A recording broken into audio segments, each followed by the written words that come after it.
We are back and we are live. It is Fight IQ presented by RotoWire. Here to talk UFC 274.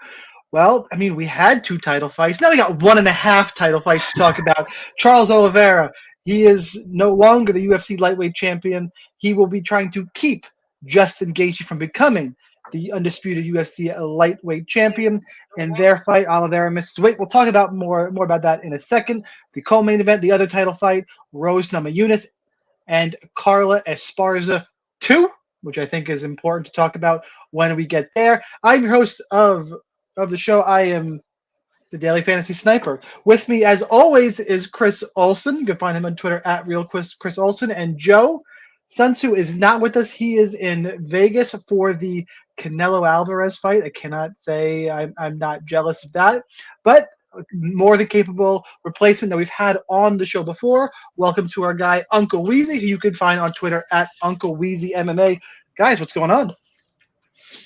I hope everybody's heard or saw my long protracted sigh when Shaun was talking about the missed weight. I have a hashtag now on Twitter, which is abolish championship weight. I don't like this. I don't like the fact that we can get title fights taken away. You fight as a contender. You fight 99% of your bouts in the division at a pound over allowance, and now for one fight or whenever you become champion, you need that pound in. I don't like it. And I guess you could say from under this rule set, you could say thanks Justin Gaethje for taking the fight, because that 0.5 pounds. I mean, we need a fair fight, right?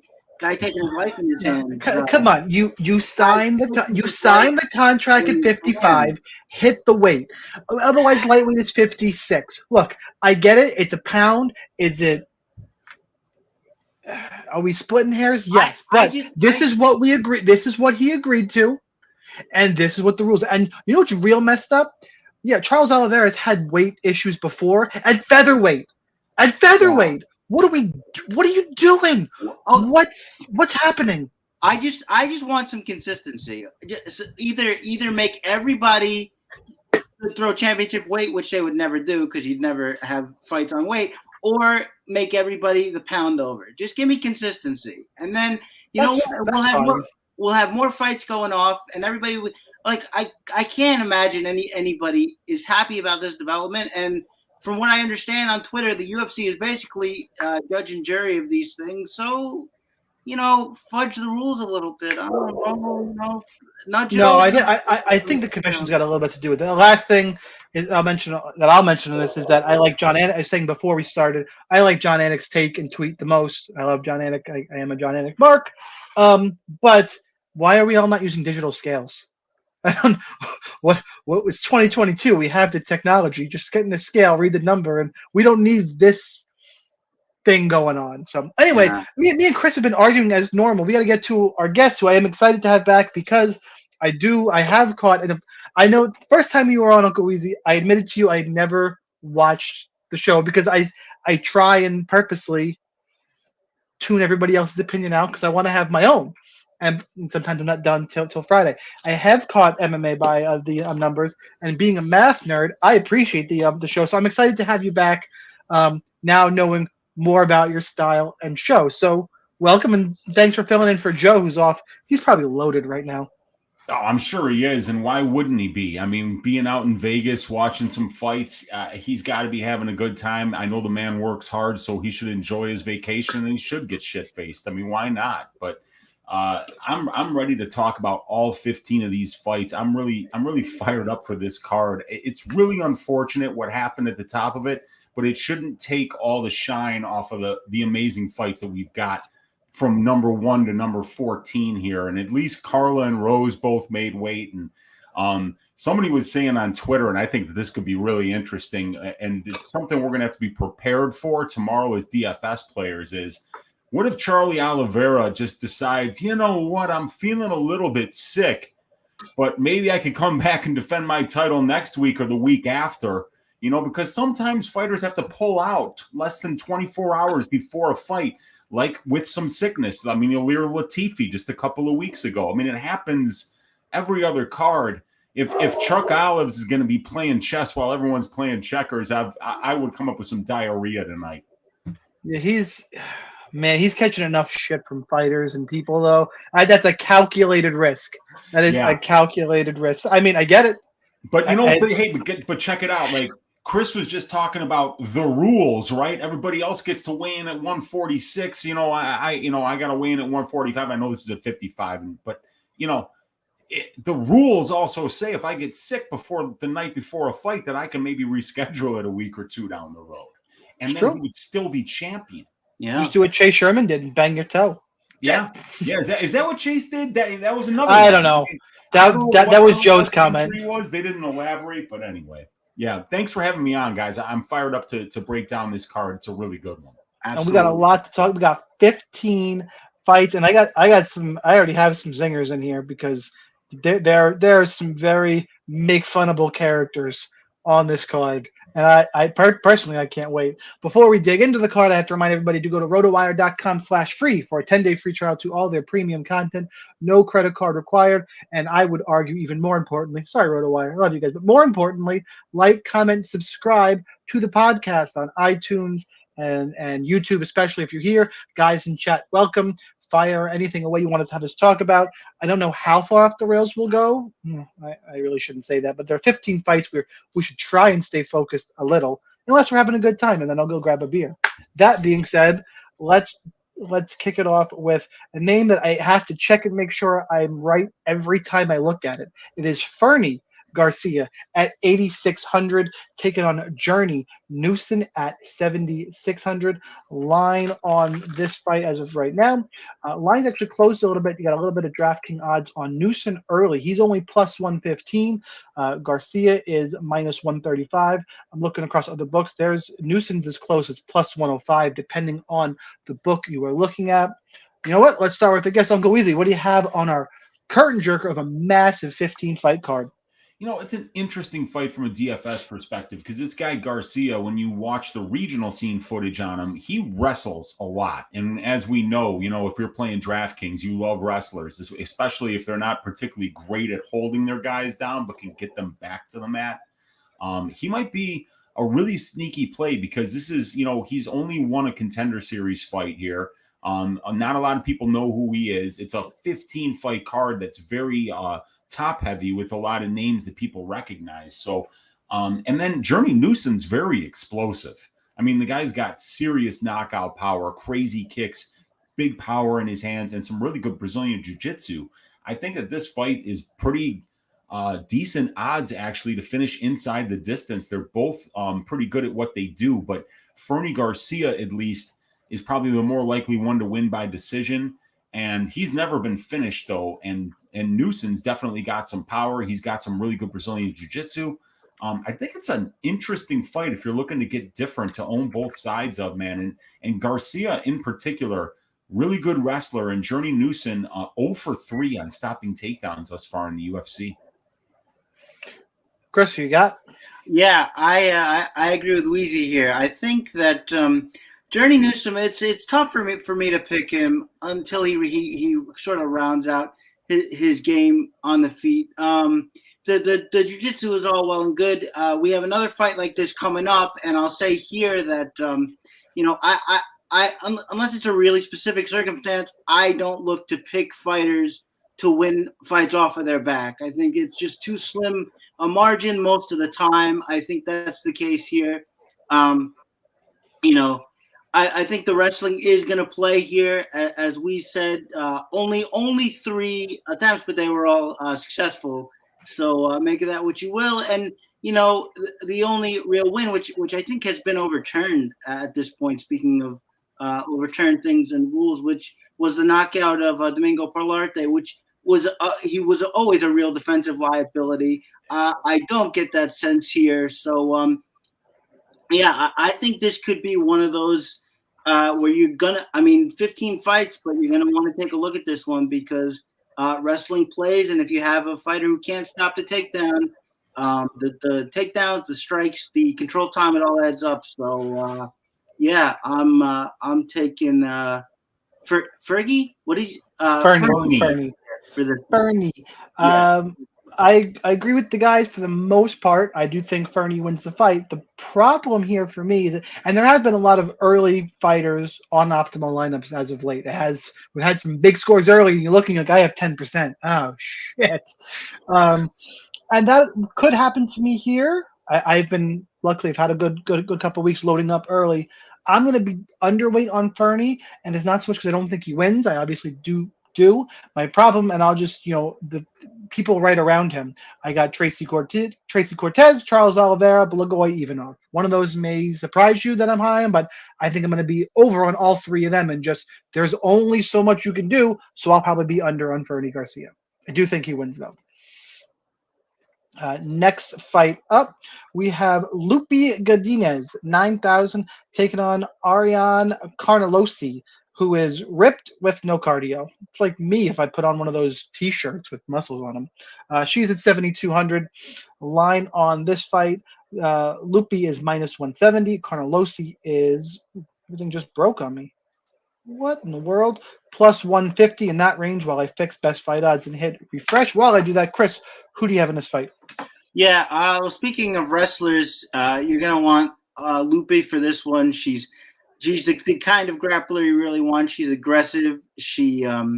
I put it in my review, but something like a 42 takedown attempts she shot in her time in the octagon. I think that's across 4 or 5 fights. So, I mean, it's just going to be relentless. Carnelossi, as you said, Shaun, she's jacked up. She wants to plant her feet and throw hammers, and that's going to be a godsend for somebody who wants to get in on your hips.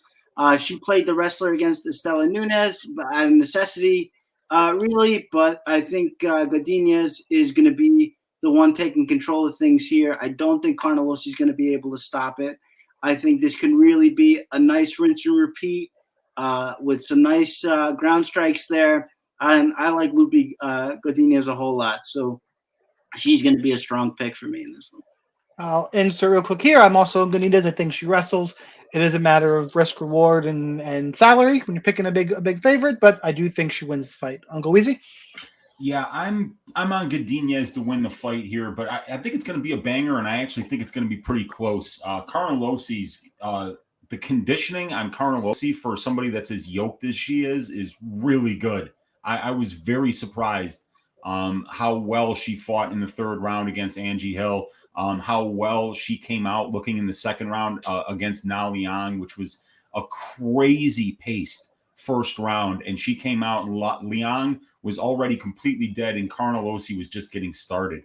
I am impressed with Carnelossi's stand-up. She just walks forward. She has the perfect style of striking for the build and the skill set that she has. So I like a lot of things about Carnelossi here. But Godinez's wrestling is really good, and Carnelossi has only successfully defended 1 of 4 takedowns in 3 fights. So I think Godinez can go to the wrestling quite a bit, rack up quite a few points, and I think she's a good way to get different if you're spending up. I think she can, even in a decision win, score about 100 points if she continues to wrestle and get a lot of takedowns.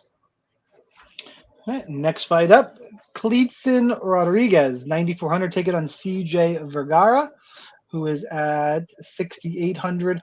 Line in this fight is wide as you'd expect, minus 320 for Cleetson, plus 250 for Vergara. I can't expand anything to go fight into the distance on best fight odds without having a problem. But this fight, like I thought, it is minus 140 in that range, does not go to decision. This is, I think, the sleeper fight I'm interested in getting exposure to both sides of. I'm taking Cleetson for the win. Uncle Weezy, who you have? You know, both of these guys are pretty high output strikers, just in the limited sample size that we've seen thus far in the UFC. Everything that Cleetson does, it just kind of jumps off the screen when you watch him. He's really good. He's really young. He looks like he's going to get a lot better. And people really haven't seen him yet. So I don't know how highly owned he's going to be at the price that he's at.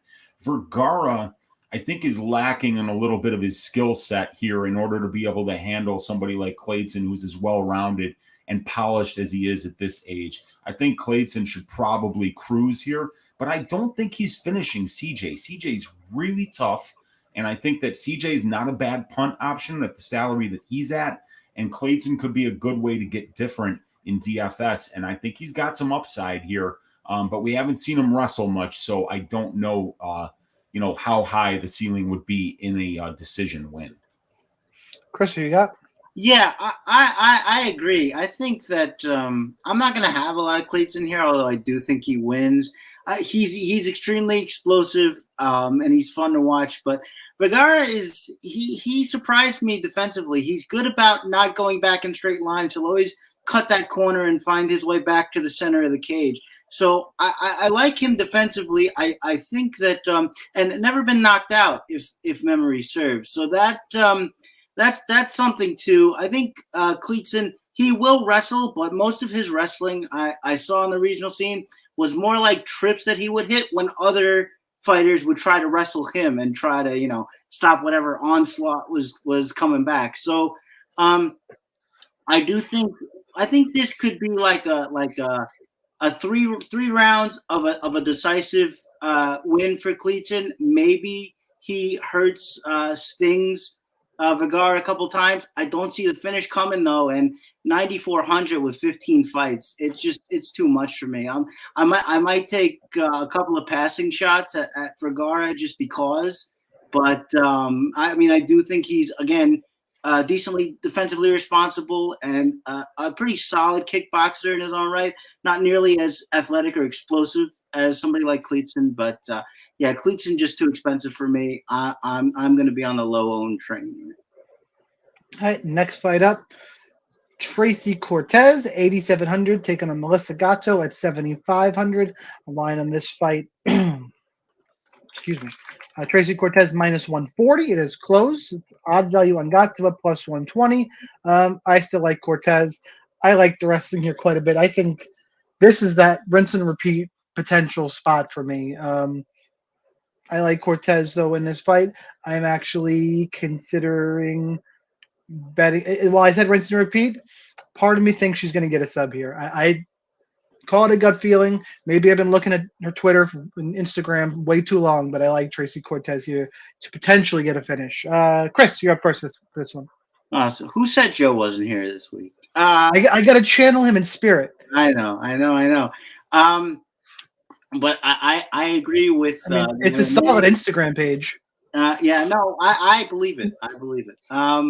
But I do think I agree that Cortez is the play here.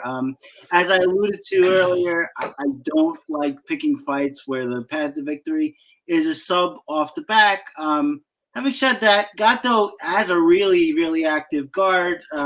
We saw that in her not the Sajara fight, but the one before the Sajara fight, whose opponent's name I'm blanking on, but Leonardo, very active guard in that fight.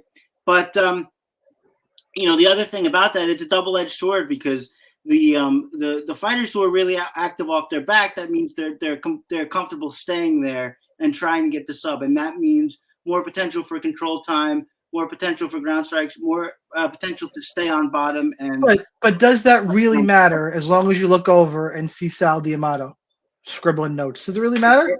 It matter. It might not. Just come on. Yeah, that guy. I don't know what to think about any of the judges at any point in time, but I do think that there's a little bit of fights we could look to. Cortez did fight Agapova on the Contender Series. She successfully fended off a Darce choke. Didn't look panicked in top position. That was never really in danger. So I'm pretty comfortable saying that she's just going to get those rinse and repeat takedowns. Gatto has been getting better on the feet with her 1-2s and when she can keep the range, but I just don't think it matters here. I think Cortez is going to put up a big score. Uncle Wheezy, who you got? I got Cortez here. I'm very impressed by Gatto.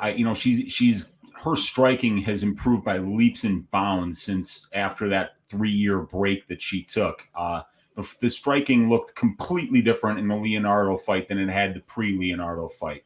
And she's got great conditioning, and she's got a very aggressive guard. She's very aggressive with her Brazilian jiu-jitsu from her back. But that being said, Tracy Cortez is the one who's going to decide where this fight takes place. If she wants it on the feet, it's going to stay there. If she wants it on the ground, it's going to stay there. And if she wants it on the cage, I think that's where it's going to take place. You know, so I'm right now, I'm kind of thinking that with Tracy Cortez in her 3 UFC fights, not including the Agapova fight, which was another decision win on the Contender Series, she's controlling her opponents about 58% of the time that she's in the cage. And she's in control time positions about 63% of the time, which means she's controlling 90 to 92% of the control time positions. This is against, a judo medalist in Egger. This is against like a 160-pound woman in Vanessa Mello, who never made weight once in her life. This is against Justine Gaethje and Maria Agapova. On the regional scene, she beat Erin Blanchfield. She was in a deep armbar for about 4 minutes. Never panicked. Never even came close to tapping there. And Erin Blanchfield is at least as good as Melissa Gatto, if not way better than her. So Erin Blanchfield, I think, is potential top 3 title challenger. Absolutely. Cold-blooded Blanchfield is the real deal, and Cortez beat her. Yeah, I can't wait to bet me some more Blanchfield. Me too. I'm going to be on her too, man. She's so good. Total sidetrack. Yeah. So I think we're all pretty much in agreement there. Let's move on to the next fight, and let's see if we're in agreement here. And I only say that. Let me introduce the fight first. We have Andre Fialho, 9,500, taking on Cameron Van Camp at 6,700. Fialho minus 425. Van Camp plus 325. The reason I say that, I say this, and Chris, you said earlier, man, 9,400 is a lot to pay. 9,500 is even more to pay. And guess what? This is the guy I'm doing it on. This is my big pay up spot. In terms of, I'm going to spread it out a little bit. But Fialho, I think everyone's going to go right to Chandler and Royval and OSP. And I think Fialho's going to. I think he's going to be under-owned for these odds, and he's got a potential to put up a big score. Wheezy's back, so Chris, I just kind of teased you. Wheezy's going to. Yeah, we're going to keep the order. I might. I don't know if this can be an official hot take, but what I'll say is, this is, I think, our best shot at a quick win bonus on this card. I think there's a. God, if you're on the same side as me, you're jinxing all my money. I hope you don't think I think Van Camp is going to get one. So I think no. Well, who knows with you? You could be Van Camp by flying triangle in 20 seconds. You're out of your mind. Well, Van Camp is an aggressive wrestler, but unlike somebody like Vergara, he has no defense to speak of, and Fialho is just way too pinpoint, way too powerful. For a guy like that to survive, if he can even get him down to begin with, I think that we saw a lot. I think we saw a better Fialho in his last fight. I think that fight against Pereira had a bad first round and just came out and said, you know what, I can just be a better athlete than this guy and win. And that's what happened. I think in the last fight against Baeza, who's also a good athlete, I think we saw a little bit more from Fialho in terms of footwork, in terms of head movement. He was way more plotting in the fight with Fialho. I really think he's still improving, and that's always good to see. But I don't think he'll need that much more than he has here. You spent way too much time on this fight in a 15 fight card. Holy God! For the UFC, so I am going with Fialho. It's 2 questions, Wheezy. You're not going some crazy hot take, are you? And I'm assuming you're not. Are you spending the money on Fialho? So I'm not quite sure about that, but I have been very impressed with Fialho, even in the loss to Pereira. Because what I saw from the regional scene footage was a guy who didn't have great conditioning, a guy who had about 1 round of conditioning, as a matter of fact. But boy, he showed a lot of heart in that Pereira fight. And then I love that he walks forward. And somebody that fights his style should be walking forward. It's a big cage. Maybe Cam can run for a while. Maybe Cam can find a takedown and get to his back. But you got to think that Fialho is going to find that chin. The dude hits like a truck. So I wouldn't mind being on either side here. I kind of feel like it's that kind of fight where if you're not going to pay up for Fialho, maybe punt with Van Camp and hope for the grappling upside, or you can punt with someone else around that range and then get some of the other fighters that are up above 8,500. All right, let's break it. Let's go to the next fight and break down Blagoy Ivanov at 8,400. Take on Marcos Rogerio de Lima. Ivanov is a minus 135 favorite. Lima is plus 115. And guys, the UFC has done it. They found somebody that I'm actually picking Blagoy Ivanov against. And they did it to the extent that I think Blagoy is going to finish him. I was telling somebody in one of my discords I'm in, I don't think Rogerio de Lima can jog in place for 15 minutes, much less fight for 15 minutes. So I know, I mean, it's the easy joke, but it has to be said. Even though it's been stabbed and keeps going, like what like he's not going to stop. And there was one fight. What was the Blagoy versus the Tuivasa fight? Yeah, I ate a bunch of shit on that one. So I know he's coming off 2 losses, but I mean, Derek Lewis, Augusto Sakai, those are fine. And look, unless he's shot, unless he hits that spot, sometimes fighters just go. I don't see how he doesn't win this fight, unless it being heavyweights and Lima closes his eyes and happens to hit an overhand right. That's all I see happening. I like Blagoy quite a bit. He's 8,400. He's not super expensive. To me, he's the play. Wheezy, who you got? I've got Ivanov. I think De Lima is extremely dangerous. It scares me to pick Ivanov because this guy De Lima can come out there and just wreck you in 60 seconds. He's that kind of fighter. And I kind of feel like you have to own both sides of this fight because the only way De Lima can make it 3 rounds is if he's easily taking you down and then remaining the rest of the round on top of you and just kind of throwing a little bit of ground and pound. Like the Maurice Green fight where he had 166 strikes, 14 of which were significant, and Maurice Green was the definition of 2 big, fat, exhausted, sweaty guys laying on each other. He did it to Adam Wazura. Sure, too. Yeah, he did it to that's right. I forgot about Wazura. Same exact fight. But if he can't take you down, that fight is not going the distance. He's either going to punt your head into the upper deck in the first 60 seconds or he's going to quit. Well, here's the thing. Augusto Sakai couldn't stop Ivanov. Derek the Black Beast Lewis couldn't stop Ivanov. And even Derek Lewis said after the fight, I don't know what this dude is made of, but I hit him with the best shots that I have, and he just looked at me. Tai Tuivasa, who's killing everybody right now, couldn't finish him. Ben Rothwell couldn't finish him. And Junior Dos Santos couldn't finish him in 5 rounds. 3 men with knives outside of a Bulgarian nightclub stabbed him 15 times. One time he was stabbed in the heart. The doctors who saved his life said that there was a 1% chance that he would have lived through that. Those men couldn't kill Blagoy Ivanov. So fight doesn't go to decision is an absolute must bet on this particular fight, in my opinion. It's better than minus 200 because of that style that De Lima brings. So it's either De Lima round 1 or Ivanov late round 1 or round 2. But I like Ivanov. I'm picking Ivanov.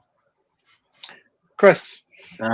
Wheezy is very persuasive, but I think you know what, I'll be the only one picking De Lima. I'll stay with it. I think I just when I see a guy that quick at heavyweight, it always makes me want to pick him, especially if De Lima is the perfect heavyweight because he retained all of his speed from light heavyweight and he's got the heavyweight power. But he doesn't have cardio. He's quick for 90 seconds. I understand, but I think, that's why I picked him against Rothwell because I thought he's just going to be so much faster. And the first shot he hit him with, he was able to end the fight. Now, Blagoy takes that shot. He grabs it. He makes a sandwich out of it. Just and keeps going. And that's why I was really second guessing because it's literally nobody has even hurt the guy. So, and I Has mean, he ever been stopped? Does anybody know? Has he ever been stopped in an MMA fight? He's been stopped once by submission. This guy's Ngannou's training partner simply because he can't be broken. He's the only guy who can actually I didn't know that. with Ngannou and not die. The other thing is we've seen De Lima absolutely melt on bottom before. Like literally, like he just stops fighting. It happened against OSP. It happened against Stefan Struve after he had that great first round where he knocked him down, and then he just took him down, and the fight was over. It was weird. He it just was just like fuck it.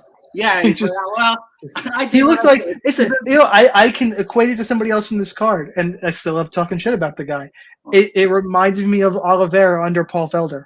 The linear lightweight champion. Well, that always just a quick sidebar. That always bothered me because Oliveira tapped and Felder said that he felt it, and then he still rained down elbows on him until he was unconscious. So you have to do that shit. No, he could tell the ref, hey, the guy tapped, and then he can see where you go from there. Anyway, I'm still gonna pick De Lima just because. God, he's going to be so much faster. He's going to be so much faster. I don't know what to do with that information. My brain is just like, and then it's not. And then if he offensively grapples, like if he's the first one to get there and get the takedown, he's going to have his way on top. I don't see Ivanov sweeping him or something like that. If Ivanov gets on top first, it's going to be trouble.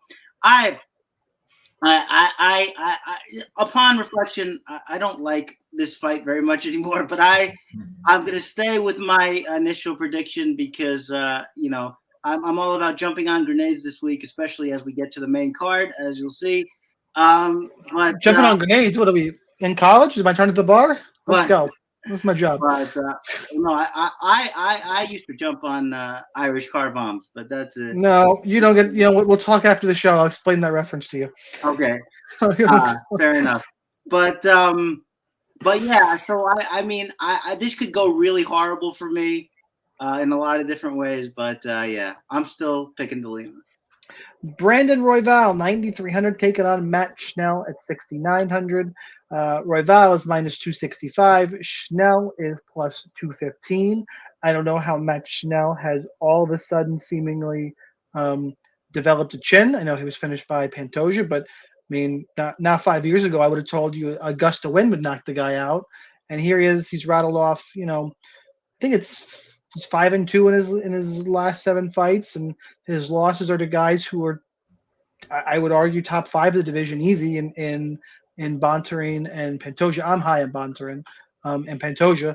Like, he's looking good. Takes on a young hot prospect here in Royval. Please tell me these guys are just going to scramble for 15 minutes. I would pay a pay-per-view price to watch these guys scramble. Like, it could be a lot of fun. The problem is, I think Royval has a significant advantage in the feet. And if he just keeps it there and he wants to play with Schnell on the outside, I think he can win the fight that way. I think he could have some success scrambling, but why mess with it? I think he's got a clear advantage. So give me Royval to win. And it's one of those fights, I think I'm going to be a little bit over here because there's some potential. The issue is that it could burn me in that it's up to Royval how he wants to play it. He could be aggressive, try to make a statement, get a finish, and he's live for it. Or he could, and I wouldn't blame him, coast in, take his win, take care of business, and go to the next fight. I wish I knew his game plan a little more, and you can't just ask these guys. I'm not going to tell you the truth. So I do like Royval in this spot. Wheezy, who you on? I guess I kind of like Royval, but I would never pay up in terms of betting his money line. I think it's way, way overpriced. Look, Royval has only attempted 2 takedowns thus far in the UFC. He's only attempted 2. He got both of them, but it's his opponents that are initiating the wrestling. Problem is that Schnell never attempts takedowns. Schnell, I think, has 6 takedown attempts. He has 6 takedown attempts, you guys, in 9 UFC fights. So he's not initiating the wrestling either. This could very easily be a slow-paced boxing match. Not slow-paced with Royval in it, but for DraftKings purposes, if these guys aren't wrestling, no way I'm paying up like $9,300 for Royval. Matt Schnell scores 2.09 raw DraftKings points a minute. That's not good. And Royval is only scoring 2.85. Neither of these guys even scores 3 raw DraftKings points a minute. So since neither of them attempt many takedowns and both of them seem to be strikers first, I think it's going to be a fight I'm going to avoid. Chris, are you on? Yeah, I think we all agree that this line doesn't make a whole lot of sense. I think these fighters are a little closer. I would disagree, Sean. I wouldn't go so far as to say rather Royval is the better striker. I think Schnell is the better boxer. He probably doesn't hit quite as hard as Royval does. But the thing about Royval is his defense is not good on the feet. He almost got knocked out by Kai Kara France just by sticking his chin up in the pocket before he turned that fight around. Kai Kara France is going to be fighting for a title soon? I mean, that's fine. Kai Kara France is going to be fighting for a title soon? I'm just saying it happened. That's all. It just happened. But I think that, this is dog or pass for me. I like you am extremely curious and will love to see what happens when these two go to the ground. Actually, one of the bets that I put out there on an article this week on rotowire.com was Schnell by submission is something like plus 500, 550. It's very bizarre. So especially with a guy like Royval who's gonna scramble, who can get caught, he got caught by one of the best in Pantoja. There's no shame in that, but Brandon Moreno without scrambling him too, no shame in that either. But it's just to say that Matt Schnell is tricky on the ground. We've seen him lock up those two. He's got those two triangles that he locked up really quickly, and definitely worth a shot at least there at 500. All this is to say that the line is too wide. I like a lot about Schnell. And quick MMA overall hot take. I don't think there is such thing as a bad shin. I think it all depends on weight cuts and what happens, because we've seen too many guys come in and out of this where they think they're done and then we're not done anymore. Arlovsky, Overeem, etc., etc. So yes, that's all of my views in one little package. And I guess my pick is Royval, just because I feel like when it gets to the ground, he's liable to have that advantage. But for the money, I'm going to go dog or pass, and I'll have way more Schnell. Norman Dumont, 9,100. Macy Kiasen, 7,100. Line in this fight. Dumont is minus 225. Comeback on Macy is plus 185. Guys, we can give a pick here, but do we have to go really in depth here for DFS? It doesn't seem like a great fight to target for me. I think Dumont wins, and that's really all I have to say about it. Chris, who you got? I don't think this is going to be much of a DFS fight either. I think it could turn into sort of a slow-paced kickboxing match, or there could be a lot of wall install here as either go for takedowns. Neither is really appealing. If you want to take a couple of chase on shots, I understand that. I still think she's a good grappler in this division. The finish by Pennington notwithstanding. So it'll be interesting to see what happens with those two if it does hit the ground. But yeah, I'm not too high on Dumont here. We should say Dumont also missed weight, right? I believe that's correct.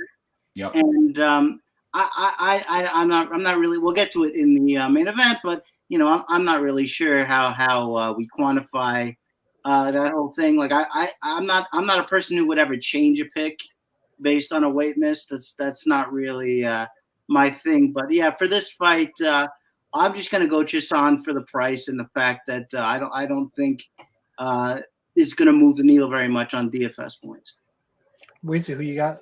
It's Macy or pass for me for betting wise and for DFS. Norma just not really a great DFS scorer here, plain and simple. She just doesn't put up a lot of points. But it's Macy. I just think is a little bit underrated. I feel like the bookies underrate her. I think her performances in the cage haven't been appreciated enough. I think she does really good work in there, and I think this is a good matchup for her.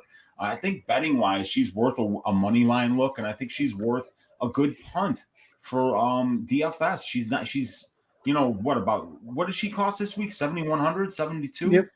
Yeah, I mean, that's not bad, because she's scoring over 3 DFS points per minute, if I'm not mistaken. Let me get the number for you guys. But I think this is a week where you got to look for salary relief.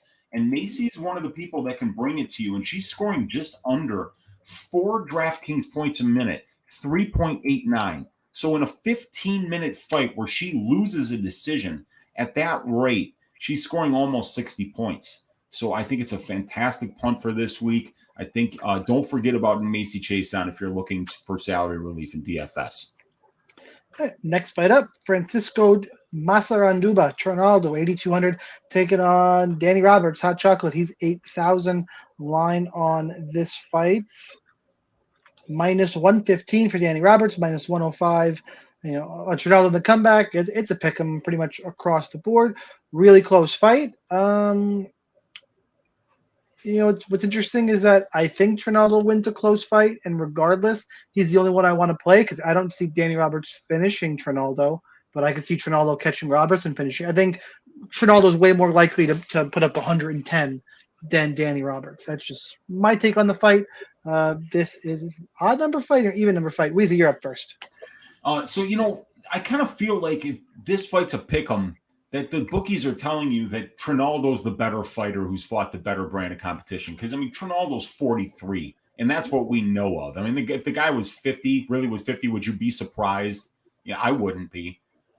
So Roberts, I feel like, and especially his wins in the UFC, Danny Roberts, the average record of a guy that Danny Roberts beats in the UFC has 1.14 UFC wins and 1.86 UFC losses.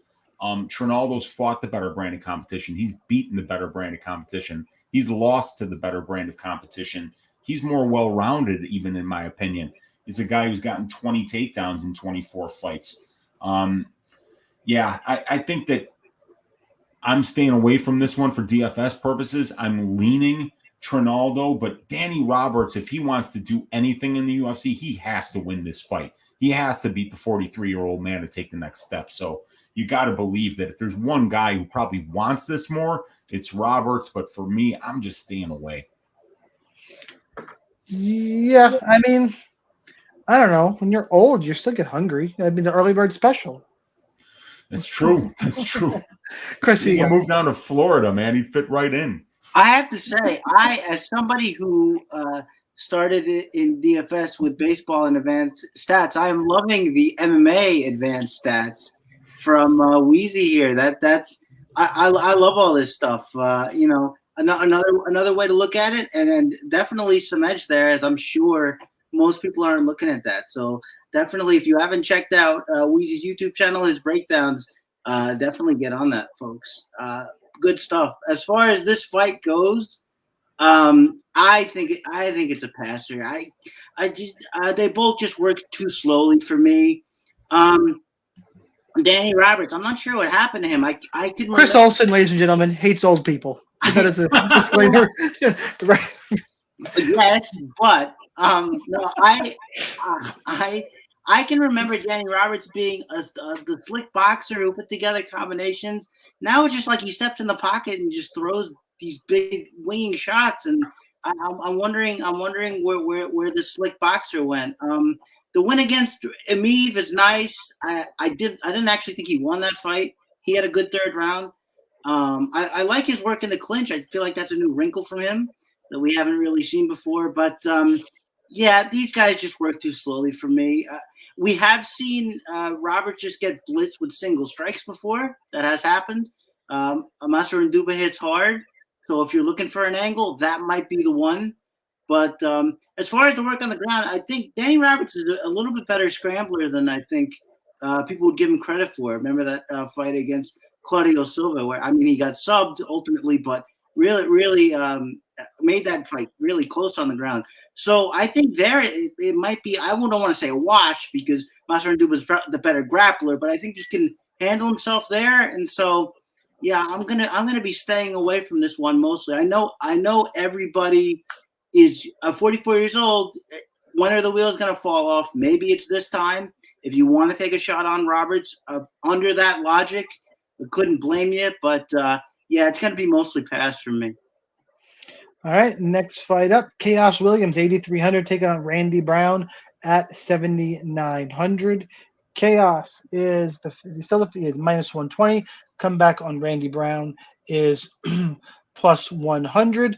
I'm going to go ahead and say it. I don't really understand this line. I think Randy Brown is way better than Chaos Williams. I'm not totally getting it. I think Chaos is alive to the knockout. I mean, he's got the highlight reel stuff, but are we going, based on the Razak Al Hassan and Morono, and he beat Semmelsberger, but he was actually favored in that fight. And Semmelsberger, yeah, there was a pace there. Like, Baeza's a good win. I will argue that he's still a little inexperienced. I think Randy Brown is probably what Miguel Baeza is going to turn into. There's some similarities in that he was the young, athletic guy, and he's kind of slowly making the improvements. That's what I see in Baeza, and Randy Brown took his losses to. By the way, Randy Brown's losses are okay. Michael Graves is bad. Let's. You got subbed by Graves. That doesn't look good for me. But then it's Bilal Muhammad, Nico Price, Vicente Luque. And the Nico Price one, as fun as it was, that's kind of fluky.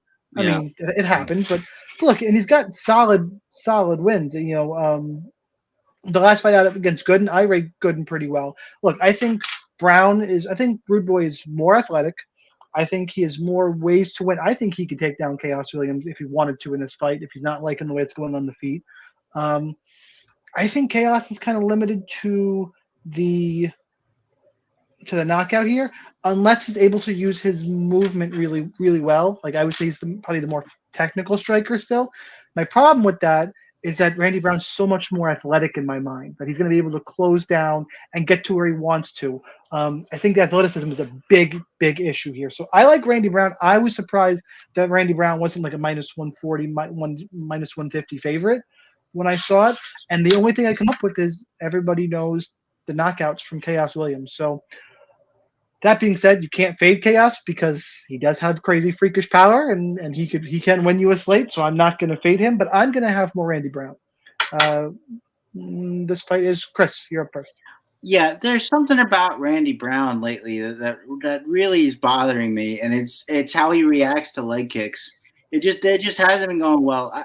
Alex Oliveira, and then in the last fight as well, he won both of those. Credit to him, but it's just really, it concerns me that he really reacts. And if you have a guy like Chaos Williams who is this explosive, and he kicks your legs a little bit, and you can't move quite as well, you might be lined up for one of those big shots. I do think Chaos Williams, he might not be as agile in the cage as Randy Brown, but I do think he's plenty athletic. I think, I think he's got no problem getting those shots off. The Miguel Baeza fight with Chaos Williams was funny to me because I feel like he was losing, and then he just decided to say, you know what, let's just go for this. And then that's when the knockout came. I'm going to add to your point here. That's not a bad. You not swaying me all the way, but I went to look because in my mind I didn't remember Chaos throwing a lot of leg kicks. Just doesn't. He seems like the boxer type to me, is what I pictured.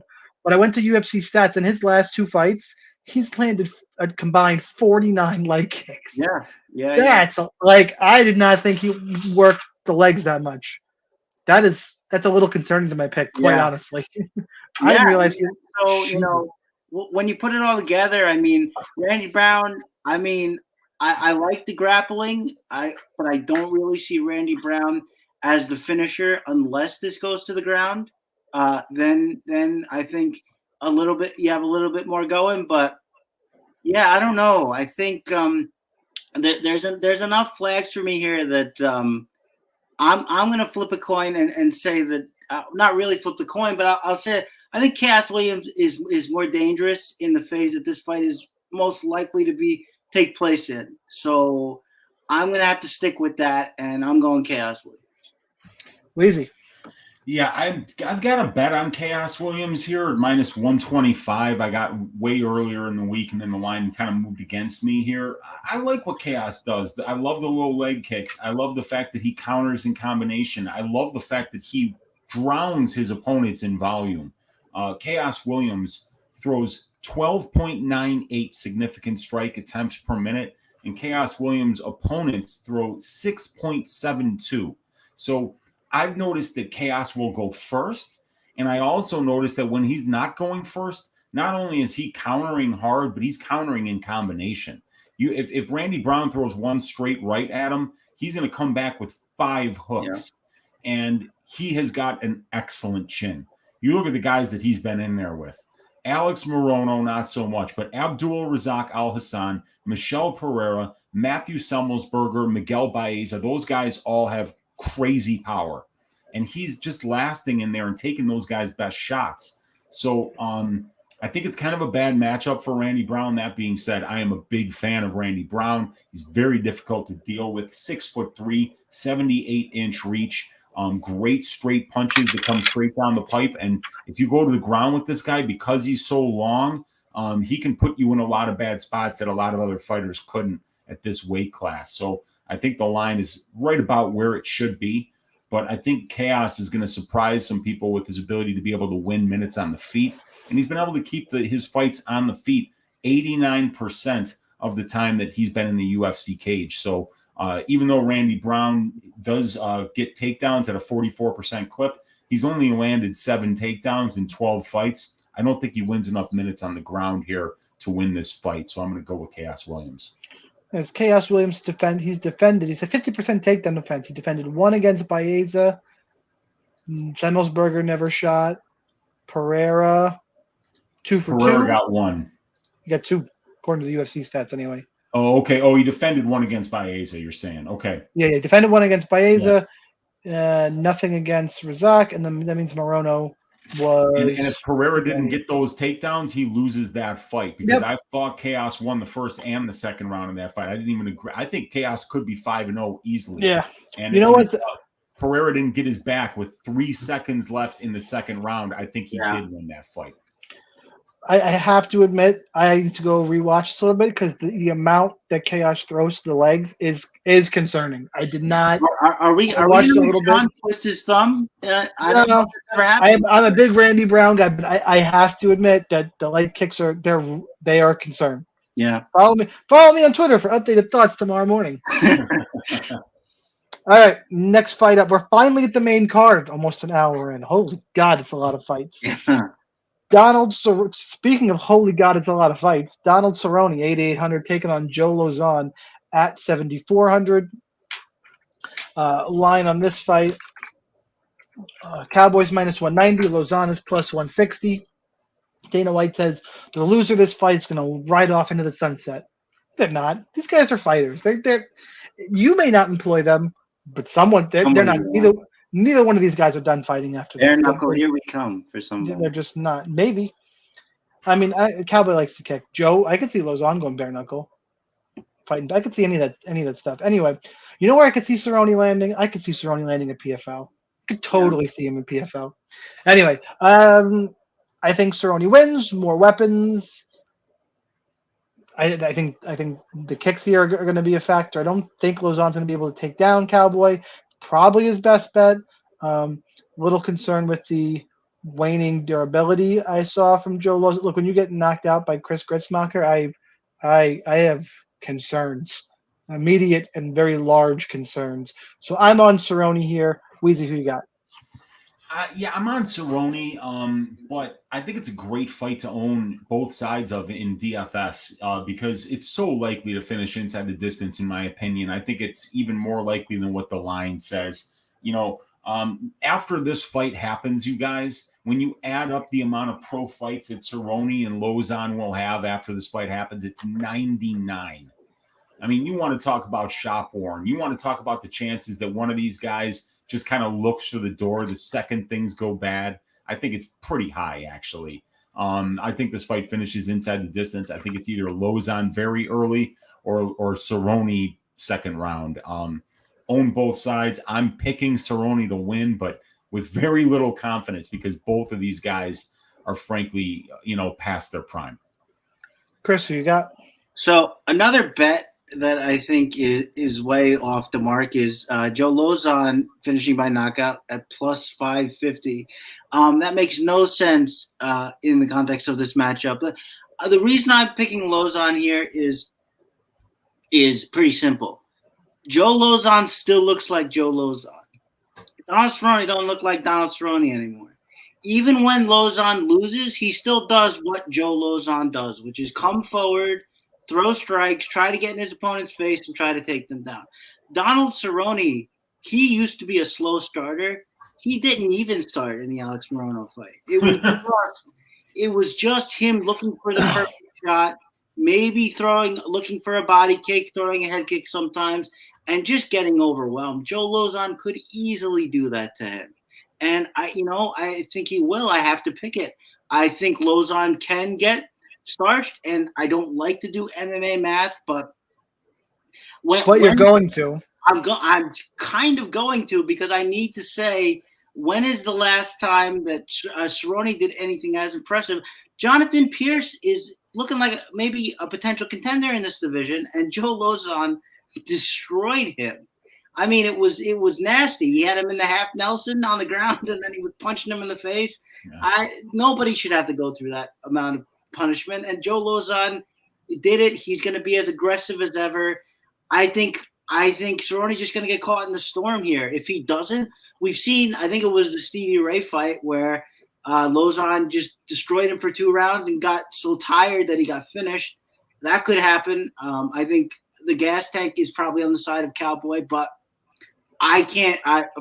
Another fight is coming up where I have this opinion, but here also I just trust Lozon to fight more than I trust Cerrone. So I have to pick Joe Lozon here, and I think a knockout is pretty likely.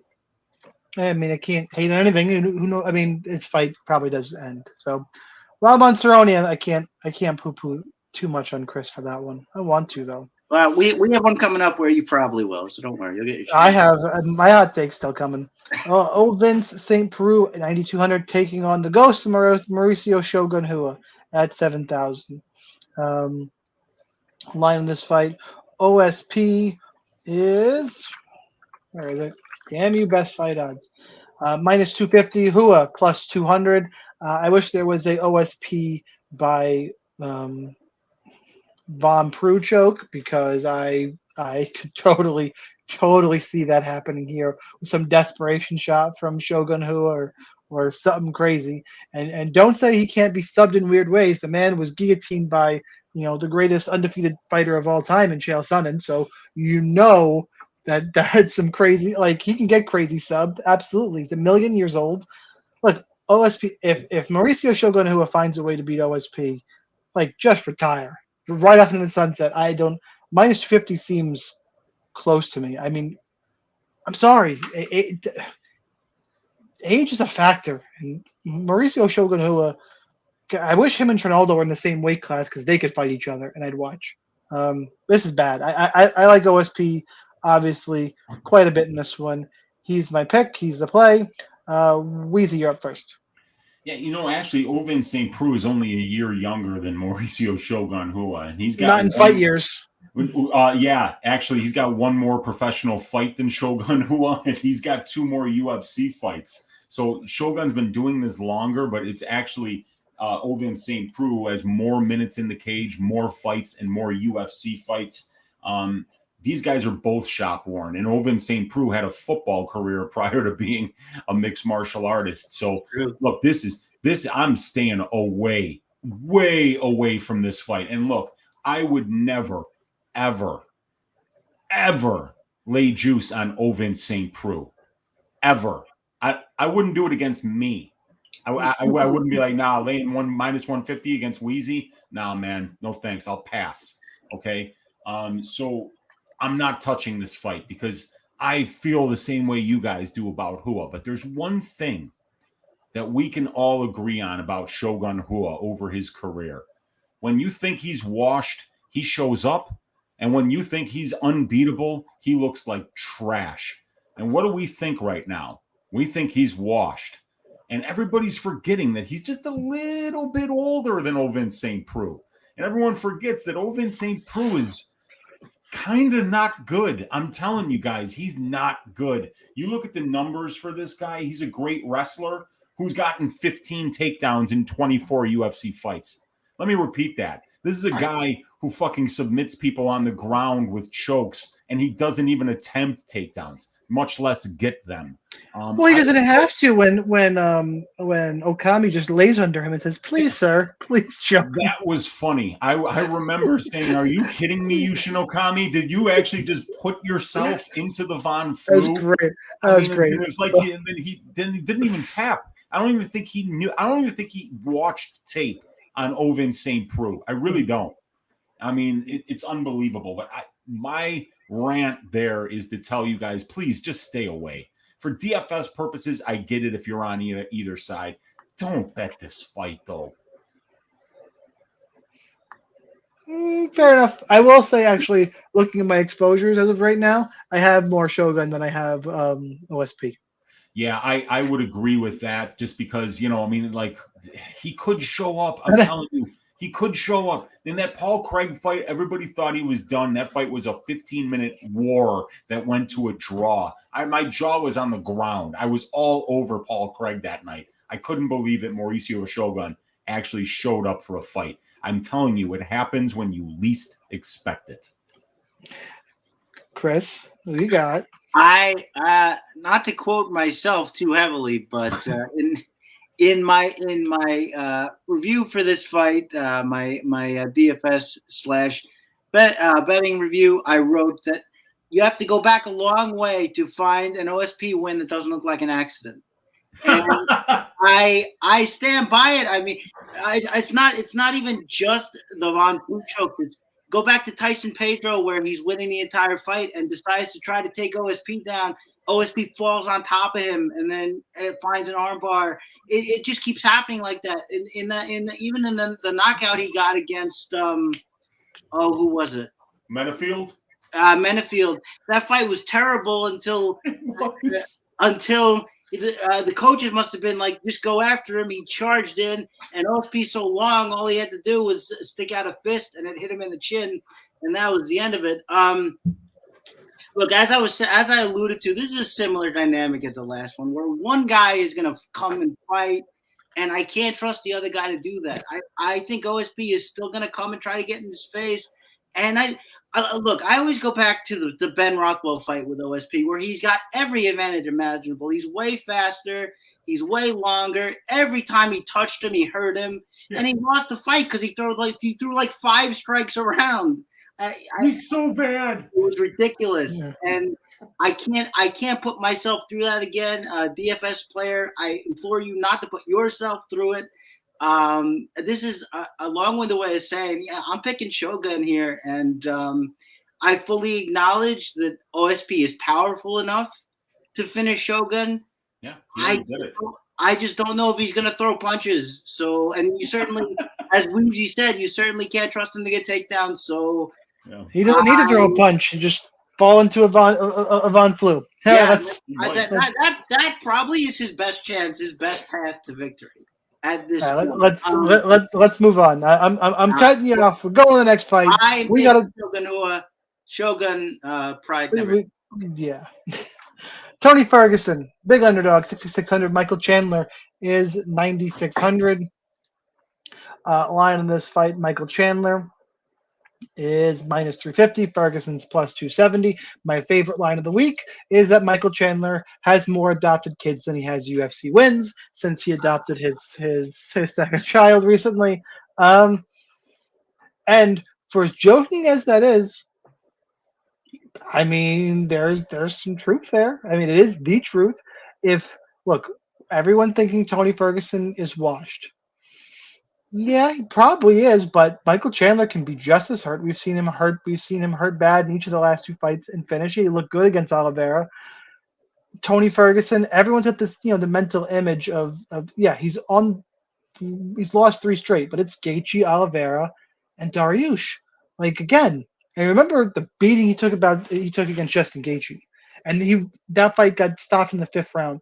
Dariush and Oliveira did not finish Tony Ferguson. You're telling me you can trust Michael Chandler to last 15 minutes in a war and not get hurt and get finished at some point? That's a lot of confidence for 9,600. Like, you can trust him to go all 15 minutes. There's something about this. That being said, Ferguson does look on the decline. Chandler's got the wrestling. Like, I still am picking Michael Chandler, but it is not a confident pick at all. And this smells like break the slate upset to me. It just does. Like, I have a really bad feeling about this one. And we're going to listen to one of those incoherent Tony Ferguson post-fight speeches. And depending on where my lineups are, I could be loving every minute of it, or I could be flipping this motherfucker the bird. I don't know which one. Wheezy, who you got? I think you're muted. Might be muted. Yeah, I'm picking Chandler to win the fight, but there's no way I'm betting him at -400. No chance in hell. Yeah. As a matter of fact, I do have a small bet, a quarter of a unit bet on Tony Ferguson to win in round 3 at +2,900. Let's go. like If that one hits, party at Wheezy's. But I agree with everything the sniper just said, man. I mean, like, this thing. It stinks of something bad could happen because everyone's like, Ferguson's old and washed. Well, Michael Chandler's 36 years old. He's got 29 professional fights as well. He's got just 25 minutes less in the pro cage as compared to Ferguson. And look, I'll tell you one thing. Tony Ferguson is going to be the last person on earth to understand when Tony Ferguson is washed. Go ahead. Go tell Tony Ferguson that he's washed. I fucking dare you.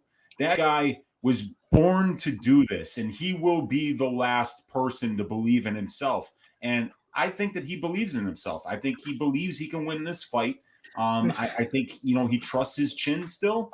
And, I think the guy's absolutely out of his mind, I think I really do. I do. But he's one of my favorite fighters of all time, if not my favorite fighter of all time. There's never been a boring Tony Ferguson fight. And the reason that is because Tony Ferguson brings the fight every damn time. It's a fist fight. And this is a fist fight. And when you're going into a fist fight, you would prefer to do it against someone sane. Michael Chandler is not going to have that luxury on Saturday. He's going to be in there with somebody that is completely insane. And I am really looking forward to maybe seeing El Kukui get the best of this guy.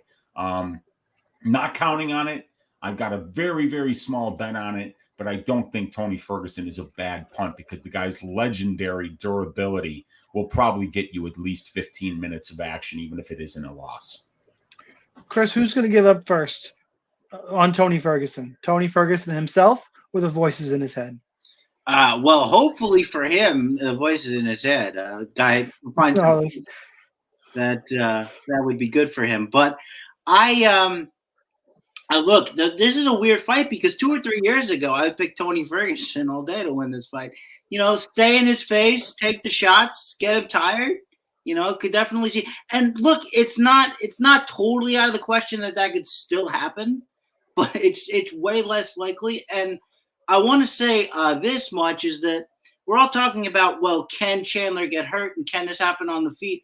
The answer is yes, but if I'm Michael Chandler, I've saw the last 2 fights where Tony gave up 25 minutes of control time on the ground, and I'm just saying to myself, hey, I'm a really good wrestler. Hey, I'm pretty good at jiu-jitsu. I withstood Charles Oliveira on my back. I must be pretty good. So if I'm Michael Chandler, I am just wrestling like crazy in this fight. And I know that Chandler gets tired, but if he's having it all his own way on the ground in top position, I can't imagine that's going to get him that tired. So I think that's if he's smart. And look, we've seen him. I mean, he shot for a lot of takedowns in that Gaethje fight. It might have been because he was getting hurt, but I do think he will wrestle. It's not just going to be It's not just going to be him looking for that big overhand. I don't believe so. Tony really gave up those takedowns very easily. I don't know if it's because he just trusts his bottom game or if he just doesn't have the acumen to keep himself up. But I think this could be a sneaky bigger score if say we get some takedowns. And the thing about it is you can't sub the guy. I mean, Dariush almost broke his ankle. Oliveira almost broke his arm, and he just doesn't tap. So he's crazy. He has no concern for his own safety. Yeah, none. So he's out of his mind for sure. But you know what? If I was in mainstream media, would get me canceled. My immediate thought was he has no thought for his own body or that of his loved ones. All right, let's go to the next. Oh my god! All right, yeah. I could not help myself. That's a good segue to the co-main. By the way, Chris, have we got to the thing that we're all going to judge you for? Was that Shogun Hill? Oh, it was the Shogun pick, but everybody kind of sort of agreed. So yeah. The only people I'm judging this week are the people that are laying minus 300 on Ovens. I would not do that. I mean, I wouldn't be surprised if he won, but my money's not going anywhere near it.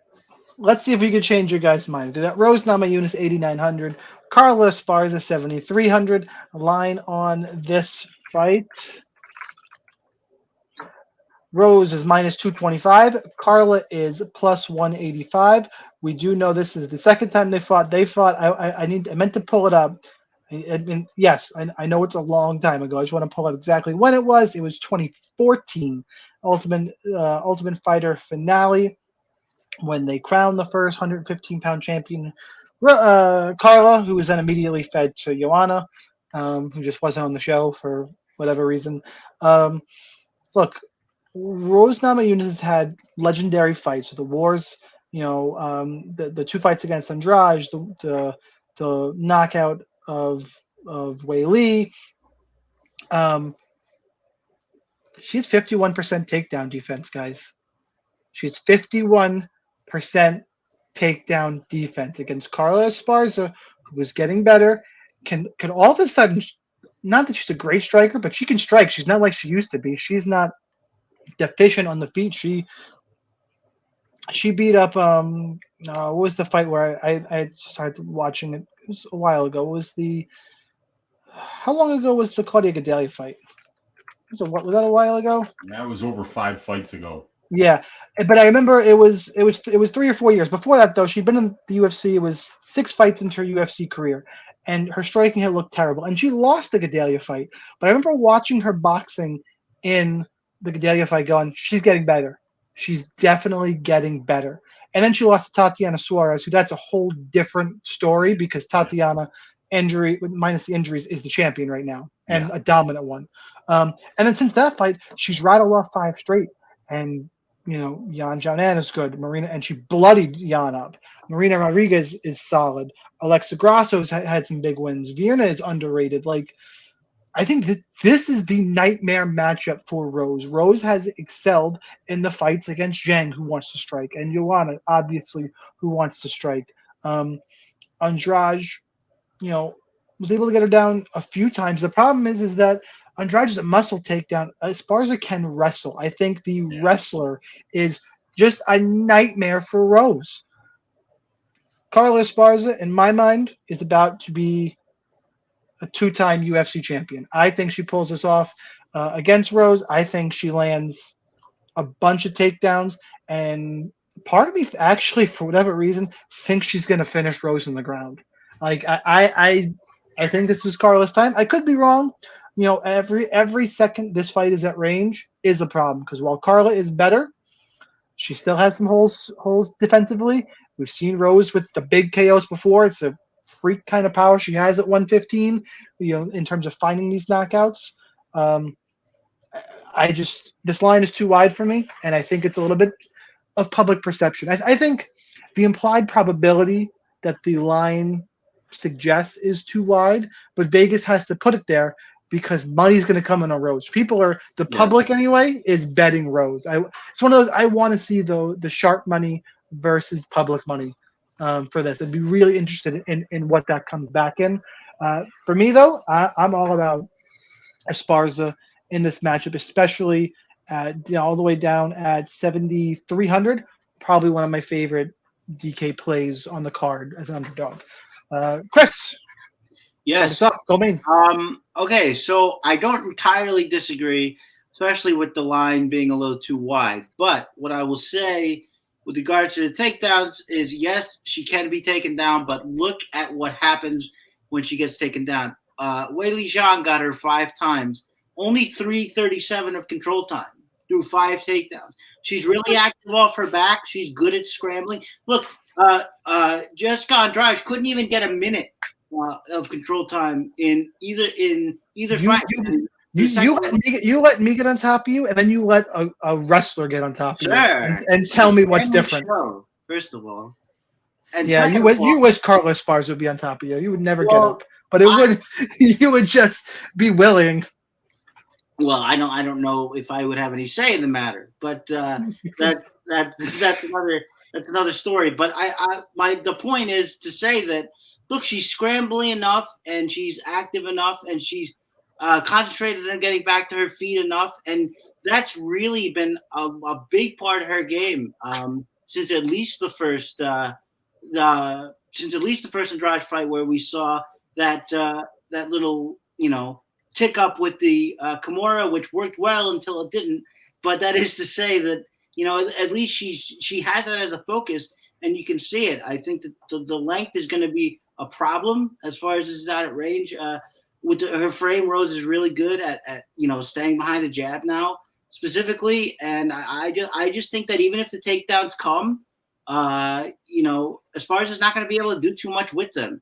And if that's the case, then I see Rose kind of just writing this out into a decision. Maybe she has a bad round in there where she does get stuck, but I just don't think that's going to be the story of the fight. I think Rose has improved there too much, and I think she's better in every other phase, and wrestling is just not going to be enough. So I'm picking Rose, not me.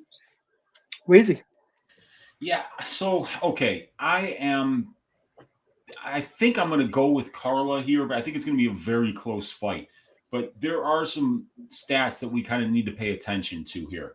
Like you said, Shaun, 14 out of 29 takedowns have happened against Rose. So the takedown defense is just a little over 50%. That's not good.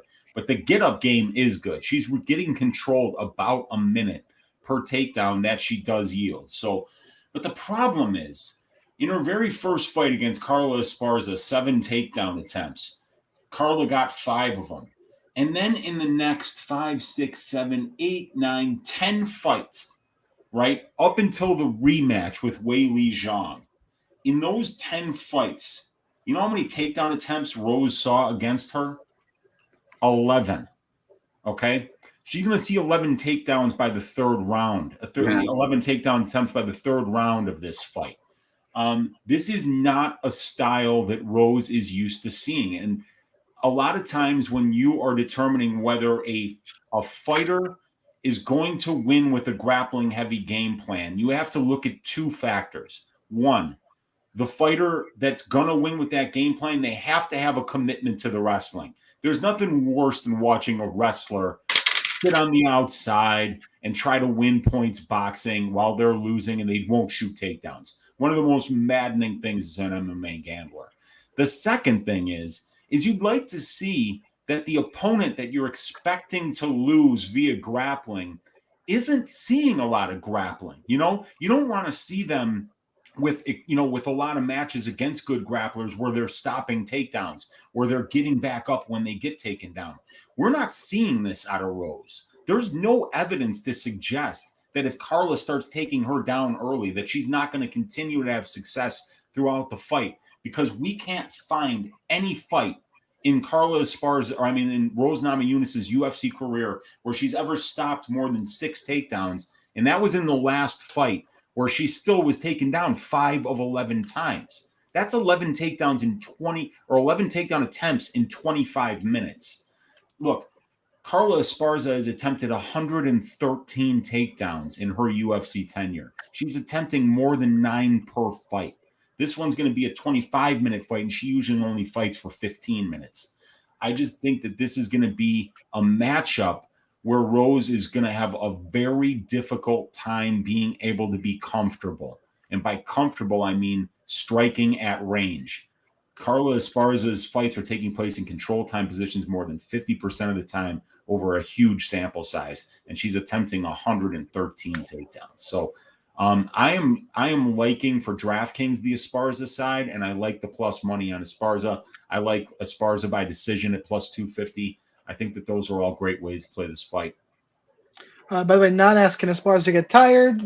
Maybe if she doesn't get if she goes 0 for 12, yes, you will get real tired. If she's 3 for 12 and gets some top control time, 1, some confidence, 2, resting on top, 3, Rose is more tired. It's possible. It's definitely possible. They're 115-pound women. I would like to think Esparza is going to have a gas tank, but if she goes 0 for 10, 0 for 12 early, then I'm not going to be feeling good about my pick at all. It'll be really concerning. I had another point to make in there, and I answered Don's question. Now it's gone. Something about Esparza, something. I got nothing. No, it's either all your fault or thank you very much. Whatever perspective you have. That is totally going to bother the crap out of me. Fuck. All right. If I think of it, I'll chime back in. Otherwise, let's go to the main event. The former UFC lightweight champion, Charles Oliveira, is at 8,500. Justin Gaethje. I'm going to say it again. The former Justin Gaethje, 77, the former World Series of Fighting lightweight champion at 7,700. Line on this fight. Actually, you know what? I haven't looked since all this happened. What movement are we at here? Yeah, that's a good question. Down to minus 140 for Oliveira. It's been dancing from minus 160. It jumped 20 cents today. Depending on the book you're at, there's one book where Oliveira's down at minus 132 on FanDuel. Oh, and that reminds me. A lot of money came in on his opponent for sure. On Gaethje. I'm going to go back. Sorry, guys. I totally thought of it. Oh God! No. If you're playing, you want to make money or not? This is actually good. On FanDuel, give Rose a bump because they score takedowns defended, and even in a win or loss. No, that doesn't happen anymore. No. They changed that. When did that get changed? Yep. When did that? I haven't played FanDuel in 2 months ago. I haven't played a couple of months ago. Yeah, 5 weeks. So now their only real unique one is submissions, and that's. Yeah, I missed that. I stopped playing on FanDuel probably about a month ago. That's sad. That's a sad story. I like that stat. It's one of the things that made it good. All right, never mind. Let's go back to the main event. As a reminder, we're talking about the former UFC lightweight champion Charles Oliveira and Justin Gaethje. People are betting up Gaethje on that weight miss. Oliveira's posted stuff. He seems to be fired up and so. I don't know. Justin Gaethje smiling. He's got an extra 20% in his pocket. That being said, even before that, this is one of those fights I went back and forth on, and then I landed on Do Bronx. Gaethje's going to all this talk. He's going to have to go through hell like Khabib did. Did he? Did he? It's Oliveira. I guess so, but Oliveira. I mean, look, Oliveira gets a takedown. He's going to submit Gaethje, and I believe Khabib when Khabib says, I didn't want to break his arm in front of his family, so I put him to sleep. Oliveira's going to break your shit off. He does not care. He's going to take your arm. Broke Ferguson's arm, for Christ's sake. Just dumb to tap. I mean, yeah. I mean, we're so lucky that round ended because that would have got nasty. Really. Oh yeah, it would have. Yeah. No way Tony was going to tap. He would have fought with one arm if you let him. So what I think is going to happen here is, and Gaethje's live obviously because they're going to come out swinging, and Gaethje has power, but Oliveira's kickboxing is good. I think he's going to hurt Gaethje in the typical Gaethje stumble, and then he harks through it because he gets in these wars. I think that Oliveira's going to see that and go, okay, time to shoot. Get a takedown while Gaethje's rocked and get a submission. That's how I see the fight playing out. If Oliveira gets, and you can do it very easily. You get caught up in your emotion. You want to finish the guy, knock it. Any of that stuff. If he gets into that firefight with Justin Gaethje, then we all know what's going to happen. then Charles Oliveira is going to go total Paul Felder on us and quit.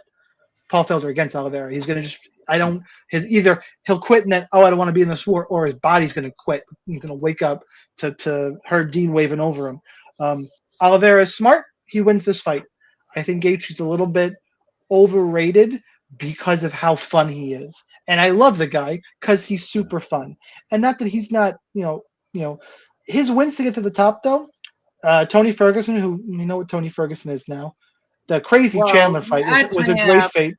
But when he did it, he wasn't that guy. So right, but we can look back on that. You got Cerrone, who doesn't like to be in firefights. The Barboza win to me is probably, I would argue that Barboza's his best win on his record. Yeah, probably. I could really make that argument. Not that he's not fun and great, but he hasn't gone through the same murderer's row that Oliveira's went through in Poirier, and you can dig back in. Like I'm more impressed with Charles Oliveira and the way he wins his fights in terms of handicapping. In terms of fun, God, I love a Justin Gaethje fight week. I wish we could do this 15 times a year. And you can't say, but then he'll get brain damage. He's got brain damage now. Just give him some more money and we'll see what happens. Like, the dude's, he's crazy too. He's absolutely out of his mind. So I've talked too long about this fight. I do think Do Bronx wins. It's going to be a good one. I don't see how this one doesn't score great on DraftKings. I will say I think the two guys are going to combine for damn near 96% ownership. And I think some people are going to play stacks. And we saw it optimal last week. There is some merit. Leave yourself some lineups with neither one of these guys. That's how you take down everything solo. Some crazy shit happens. Mm-hmm. I think they're going to come in around 95% combined ownership, and there'll be some stacks out there. Wheezy, main event time. Who you got? Such a great fight. I can't wait to watch it, but I think you broke it down perfectly. The thing about Gaethje is we haven't seen a lot of people try to take him down. He's had takedown shot against him in only 5 of his 9 fights. In those fights, he's been taken down in 4 of those 5.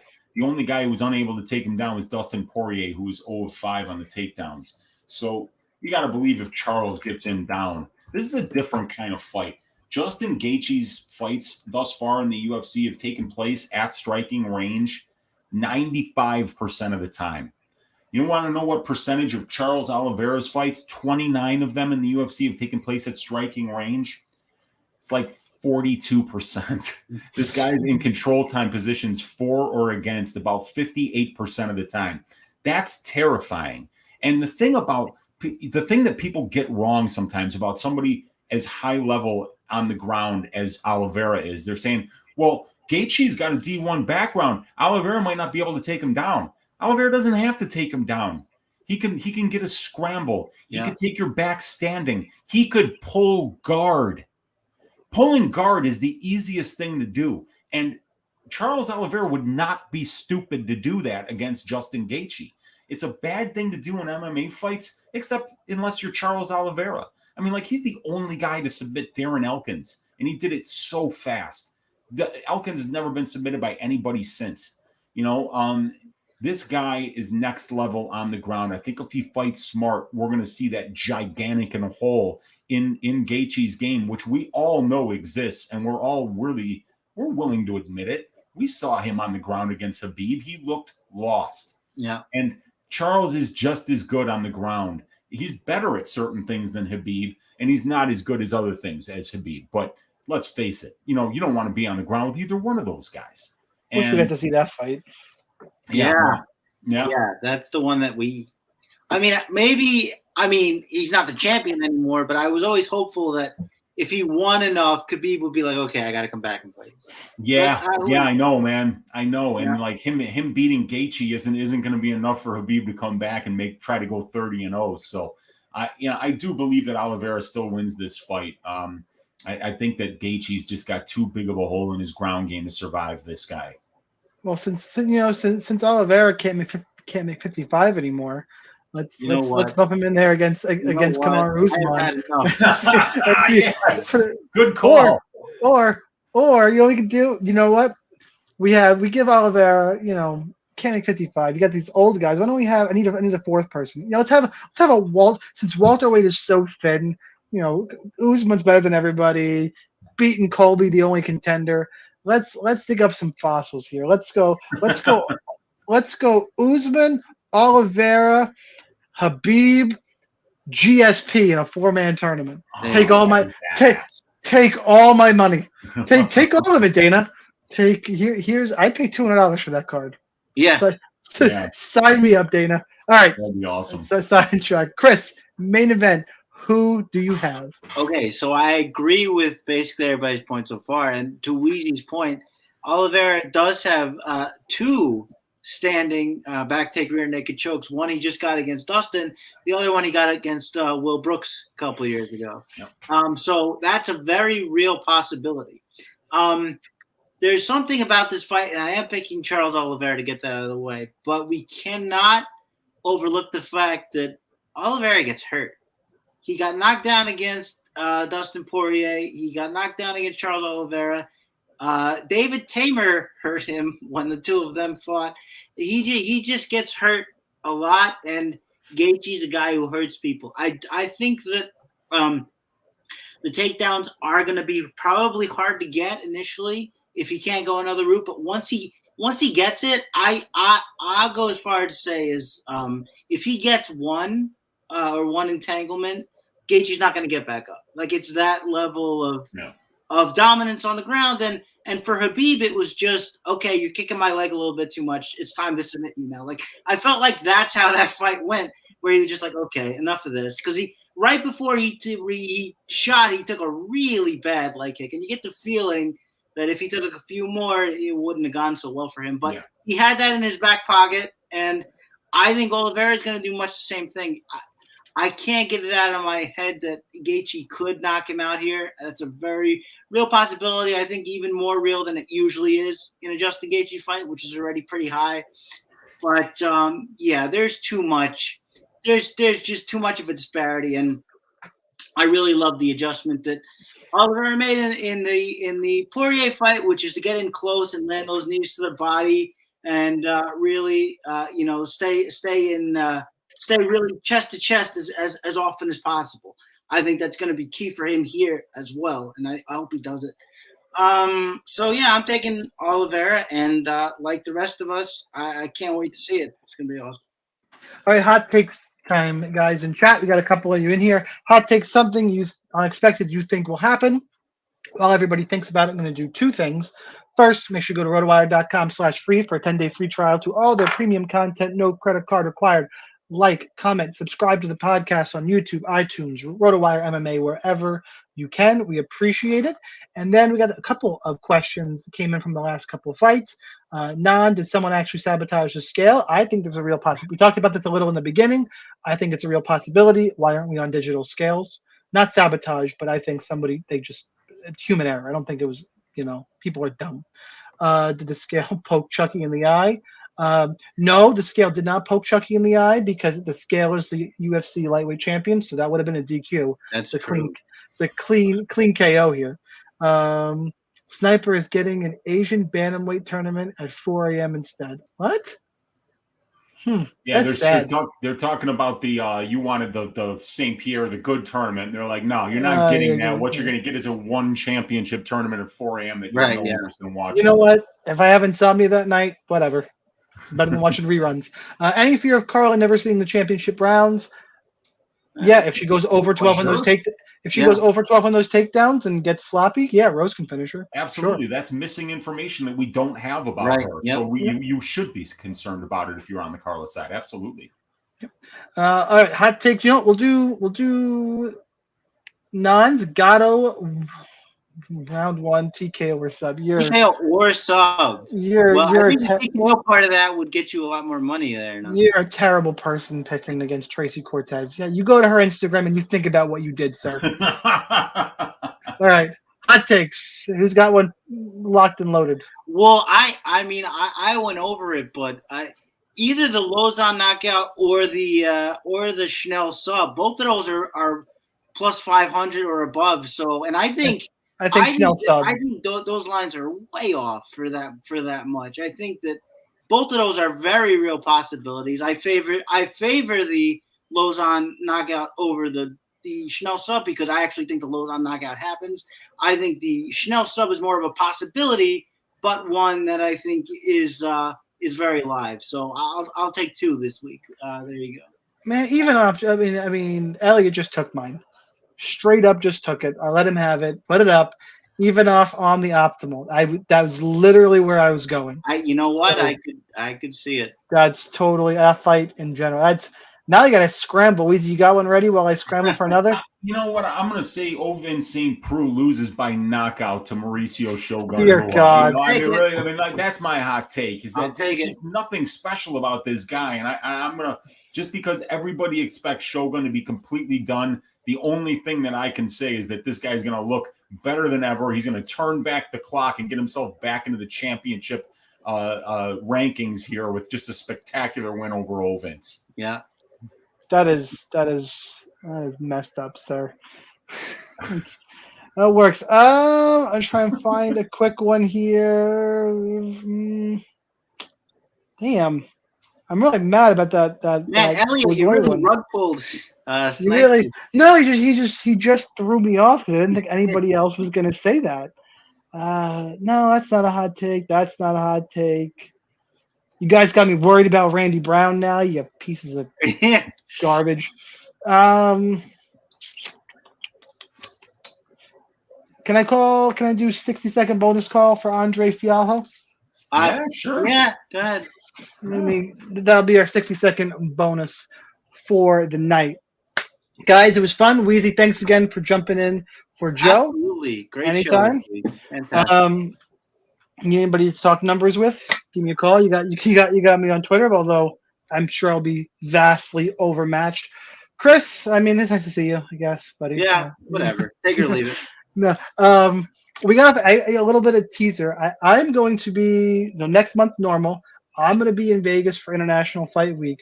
I still want to do the show though. We got to try and I don't know if Jake has connections to help out in some way. We can set up at a casino. Not that they would ever do that, but I would like to still do the show. Yeah. I don't know how we can pull that off, and I'm still trying to get Joe to come. And Joe, he said he was going to, he hasn't planned it yet.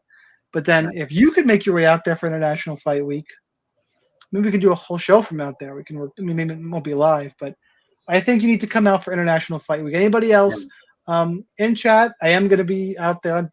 Tickets locked. I'm in. You can follow me on Twitter at @sniper_MMA.